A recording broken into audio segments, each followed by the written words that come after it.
BJP ने लोकसभा चुनाव को लेकर घोषणा पत्र जारी कर दिया है। बीजेपी ने अपने घोषणा पत्र को संकल्प पत्र का नाम दिया है, तो वहीं इससे पहले कांग्रेस अपना घोषणा पत्र जारी कर चुकी है।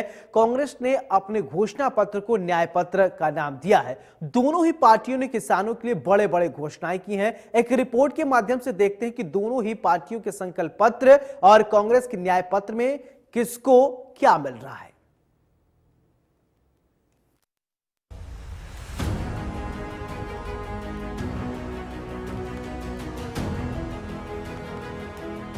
लोकसभा चुनाव से पहले सभी दल अपना चुनावी घोषणा पत्र लेकर आ रहे हैं। बीजेपी ने अपना घोषणा पत्र जारी कर दिया, वहीं कांग्रेस पहले ही अपना घोषणा पत्र जारी कर चुकी है। इस बार के घोषणा पत्र की खास बात यह है कि जहां बीजेपी ने इसे संकल्प पत्र का नाम दिया है, तो वहीं कांग्रेस ने अपने घोषणा पत्र को न्याय पत्र के नाम से जारी किया है। बीजेपी के संकल्प पत्र को पीएम नरेंद्र मोदी, बीजेपी अध्यक्ष जेपी नड्डा, गृह मंत्री अमित शाह, रक्षा मंत्री राजनाथ सिंह समेत पार्टी के कई बड़े मंत्री और नेताओं की मौजूदगी में जारी किया गया। पीएम मोदी ने केंद्र की योजनाओं के लाभार्थियों को संकल्प पत्र की कॉपी भेंट की। इस दौरान उन्होंने करीब 46 मिनट तक भाषण दिया और पूर्व की योजनाओं की सफलता और भारत के उज्जवल भविष्य के लिए अपनी कार्य योजना के बारे में बात की। उन्होंने कहा कि 4 जून को परिणाम आने के बाद उनकी सरकार इस पर तेजी से काम करेगी। इससे पहले कांग्रेस ने भी न्याय पत्र के नाम से अपना घोषणा पत्र जारी किया था। बीजेपी ने अपने घोषणा पत्र में पूरी योजनाओं को जारी रखने, उनका दायरा बढ़ाने, 2047 तक विकसित भारत बनाने समेत कई बड़े वादे किए। वहीं कांग्रेस ने अपने न्याय पत्र में देश के लोगों के लिए सामाजिक, आर्थिक और राजनीतिक न्याय की बात की है। संकल्प पत्र में बीजेपी ने खेती किसानी और किसानों की समस्याओं पर भी खासा ध्यान दिया है। पंजाब, हरियाणा और यूपी के कुछ हिस्सों के किसान कृषि कानून को लेकर पूर्व में सरकार के लिए समस्या खड़ी कर चुके हैं। ऐसे में बीजेपी भूलकर भी उन्हें अनदेखा नहीं कर सकती। इससे पहले कांग्रेस अपने न्याय पत्र में किसानों के लिए किसान न्याय की बात कह चुकी है, जिसके तहत कई तरह के वादे भी किए गए। बीजेपी और कांग्रेस दोनों के घोषणा पत्र में किसानों के लिए तुलनात्मक रूप से क्या खास है, आइए समझाते हैं। बीजेपी का संकल्प पत्र वर्सेस कांग्रेस का न्याय पत्र, किसानों के लिए क्या है खास।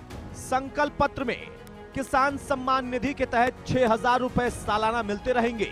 न्याय पत्र में कांग्रेस ने ऐसा कोई वादा नहीं किया।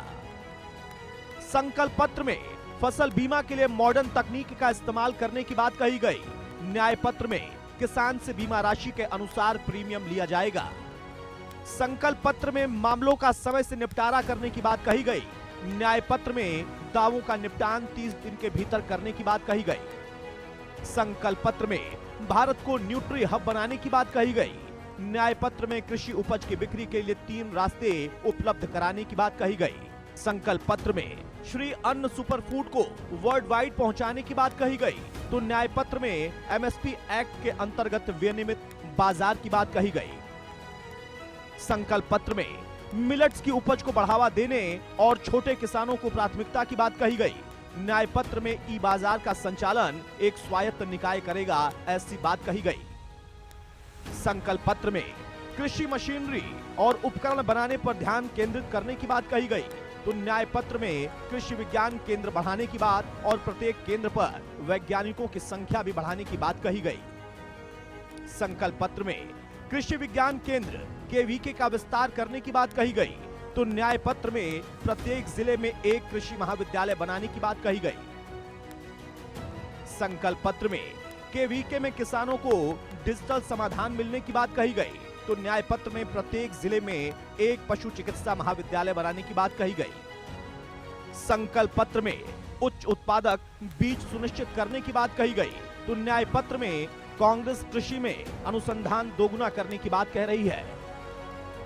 संकल्प पत्र में नैनो यूरिया को बढ़ावा देने की बात कही गई। तो न्याय पत्र में विकास के लिए वित्त पोषण को 5 वर्षों में दोगुना करने की बात कही गई। दोनों ही पार्टियों ने अपने अपने घोषणा पत्र जारी कर दिए हैं। बीजेपी का संकल्प पत्र और कांग्रेस का न्याय पत्र देश के आम लोगों पर कितना असर डालेगा, ये देखना दिलचस्प होगा।